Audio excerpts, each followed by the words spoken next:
ان کے گیٹ بھی پھلانگے گئے, سب کچھ کیا گیا, کسی گورنر کو معاف نہیں کیا, سپریم کورٹ کو معاف نہیں کیا.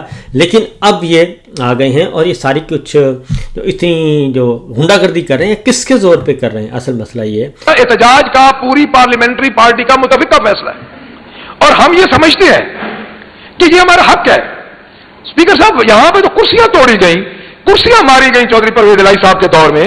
آپ نے تو, آپ کی جماعت نے تو اس وقت جو حال حشر کیا تھا, پرانی اسمبلی تھی, اس وقت آپ وہ ویژول نکال کے دیکھ لیں. لیکن ٹھیک ہے, آپ کے پاس اختیار ہے. اگر آپ یہ سمجھتے ہیں کہ ہم اس چیف منسٹر کے آگے جھک جائیں گے, اسپیکر صاحب ہم نہیں جھکیں گے. اور میں یہ سمجھتا ہوں کہ آپ ہمارے 26 بندے کیوں یہ تکلیف کر رہے ہیں, 26 بندوں والی, باقیوں کو کیوں بچا رہے ہیں؟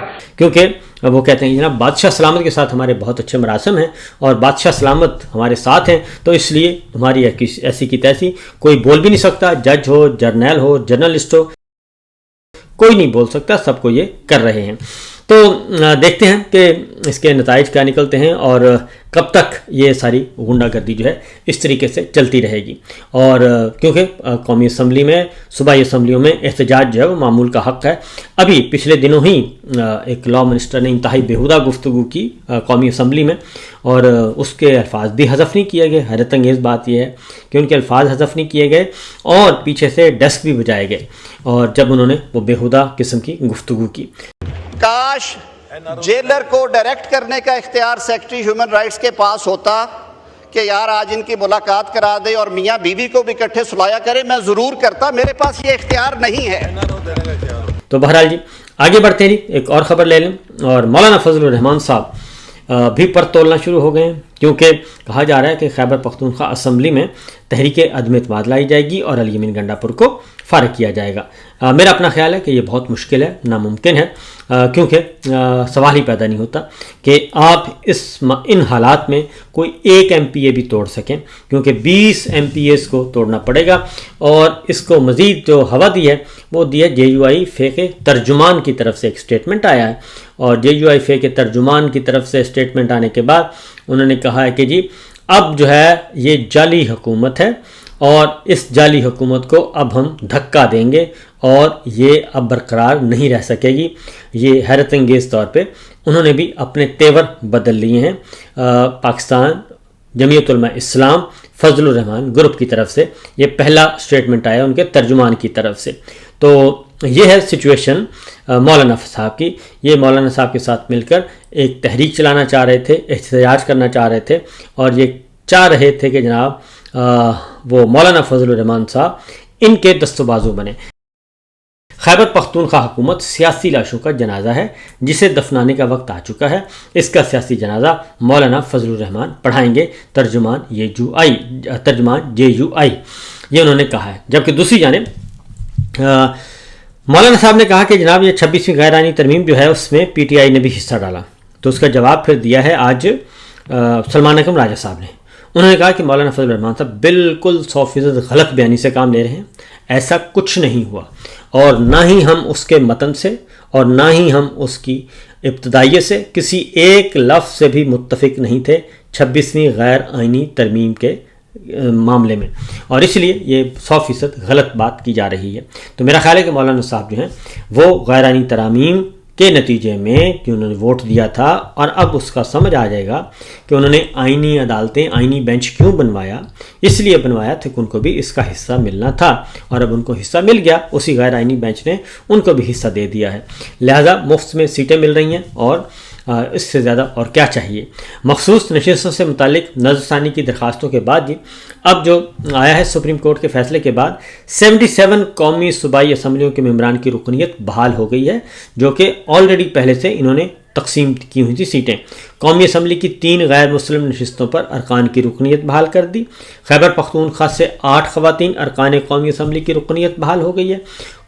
پنجاب سے قومی اسمبلی کی 11 خواتین کی, پنجاب اسمبلی کی 24 خواتین ارکان اور 3 غیر مسلم ارکان, سندھ اسمبلی سے 2 خواتین اور 1 غیر مسلم رکن, اور خیبر پختونخوا اسمبلی کی 21 خواتین اور 4 غیر مسلم ارکان کی رکنیت بحال کر دی گئی ہے.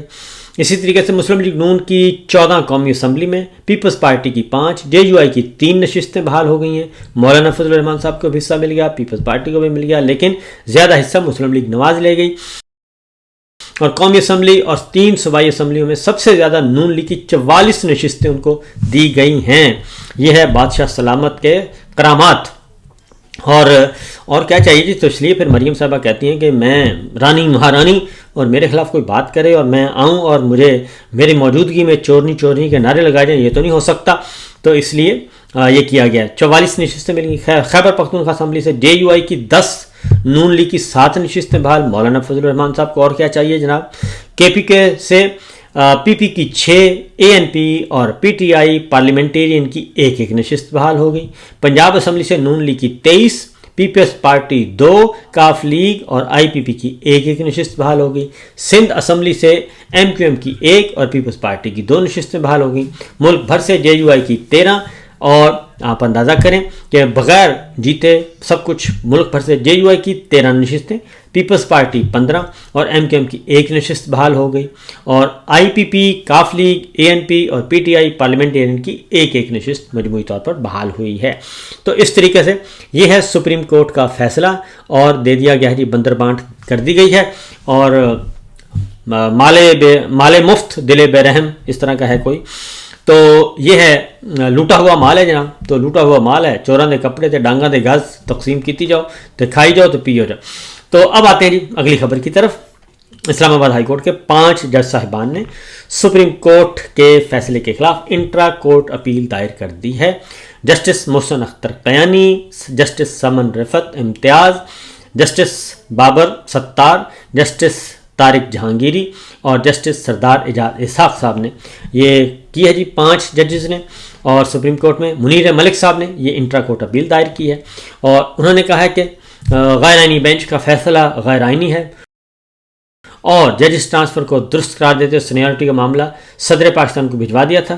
تو ان 5 جج صاحبان نے دوبارہ چیلنج کیا ہے، اور انہوں نے کہا کہ یہ درست نہیں ہے اور اس پہ دوبارہ ریویو کیا جائے، اور عدالت نے 2-3 کے تناسب سے یہ فیصلہ جاری کیا تھا، یعنی کہ 3 فیور میں 2 مخالفت میں تھے، اور جسٹس صلاح الدین پنور نے اکثریتی فیصلے میں کہا تھا کہ صدر پاکستان کو آرٹیکل 200 کے تحت ہائی کورٹ کے جج کو ایک عدالت سے دوسری عدالت منتقل کرنے کا اختیار ہے۔ جسٹس مظہر اور جسٹس شاہد بلال حسن یہ ان کے ساتھ شامل تھے جی، 3 رکنی بینچ، 3 ججز نے کہا تھا، 2 نے کہا تھا کہ یہ درست نہیں ہے، اور اسی کے تحت یہ سارا جعلی نظام جو قائم کیا ہوا ہے یہ اسی کے تحت کیا ہوا ہے۔ اسلام آباد ہائی کورٹ پہ جو قبضہ کیا ہوا ہے، ناجائز قبضہ، اور امپورٹ کیا گیا تھا لاہور ہائی کورٹ سے جسٹس ڈوگر صاحب کو، اور ان کو قائم مقام چیف جسٹس بنایا ہوا ہے، اور ساری کی ساری سینیورٹی، سارے اصول جو ہیں وہ توڑ دیے گئے۔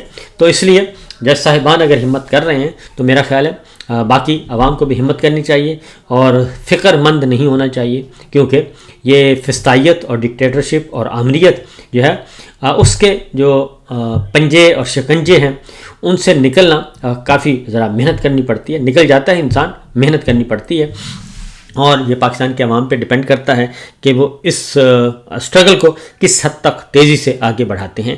جتنا تیزی سے اور یونٹی شو کریں گے تو اتنے ہی یہ سارے کے سارا جعلی نظام جو ہے ختم ہو جائے گا۔ فی الوقت اتنا ہی، اجازت دیجیے، اللہ حافظ۔